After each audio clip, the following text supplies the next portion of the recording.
Well, we've talked about pieces of zero. In this section, we have lots of little pieces of zero. Here's the first one, this delightful table container for oddments. This is made out of woven paper. This is our first example then of a piece of a practical object which is made out of discarded materials, very, very beautifully crafted, and also a job creator, a cottage industry created. This is, let me read you the legend on this. It's made by, it's actually called God's Craft, and it says, God's Craft products are handmade by the residents of Smoky Mountain, Manila, from recycled materials. They provide jobs for those most in need, conserve our resources, and help preserve Mother Earth. Indeed, jobs where they're really needed. Smoky Mountain, Manila is the site of a notorious landfill which has been burning for years and polluting the atmosphere, and they've had people picking that landfill for years. Instead of picking the landfill, these people can use discarded materials and make them into saleable objects. Even more elaborate is this handbag here, made again out of woven paper from newspapers and magazines. Beautiful. I mean, it's almost a work of art. It's a shame to use it. The paper's been protected by varnish to give it more robustness, but I would never use it. It's just too beautiful.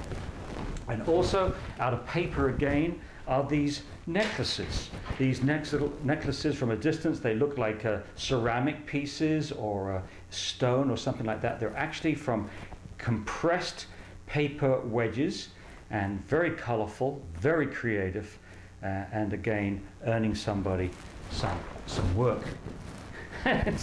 This is a delight here. Here are a pair of slippers. I guess these could be used on the beach, out of old juice containers. Can you believe that? Old juice containers being made into slippers. That's from the same group in Manila.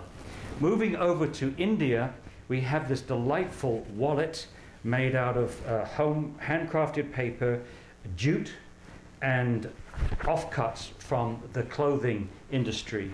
And in this case, this is put together by street children. This is made by strong street children and rural women. The group is called Calm Marg, and it's from New Delhi, India. And again, this is providing jobs for people that desperately need them, and very, very beautiful objects for those who can afford them. I think they're marketed in Europe.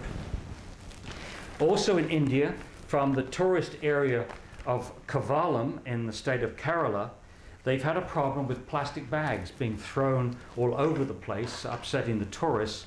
So the hoteliers have got together to do all kinds of exciting things, including developing a cottage industry where women are being trained to make these delightful shopping bags out of old newspapers, which are used and sold in the supermarkets or given in the supermarkets instead of plastic bags. And of course, after the end of their useful life, these can be composted.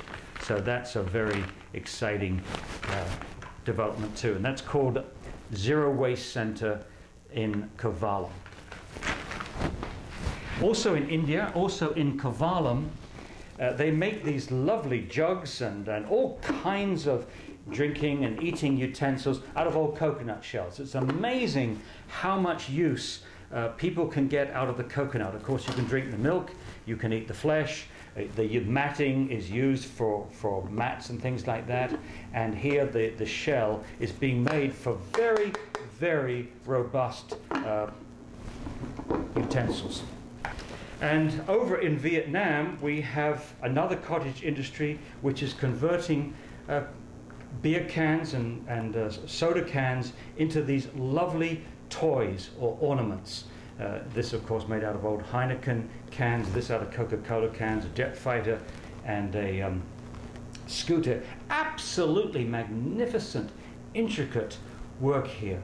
And they've taken something which in the United States you get 10 cents for back if you take it back to a deposit center. But here is something that I bought. These were bought for $10 each in the Netherlands. So talk about value added. Junk in some places, 10 cents in another. But with this skill and creativity, this is $10, and that means useful employment for some people in Vietnam. And over now to South Africa, where again the first item here that I bought from a street salesman is a little insect made out of this part is made out of a can, and of course this part is made out of wire. It looks like a praying mantis. Beautiful piece of work. And the street salesman told me he would give me a lifetime guarantee on that, which I thought was rather amusing. Chances of me finding him again are pretty small. Anyway, it wasn't very expensive. And here is a motorbike made out of coiled wire. You see a lot of this craft work in Africa. I guess they've got a lot of wire. It's a cheap material, and then they, again, value added, make this into these delightful motorbikes and other things. Even the wheels here are made from insulating tape. So again, very beautiful pieces of Zero, which combine both creativity and leadership. Leadership from NGOs who saw the value of using these discarded materials and using these people who are desperately unemployed, desperately poor, putting the two together and producing some very practical and very beautiful objects for the rest of us to use and to buy.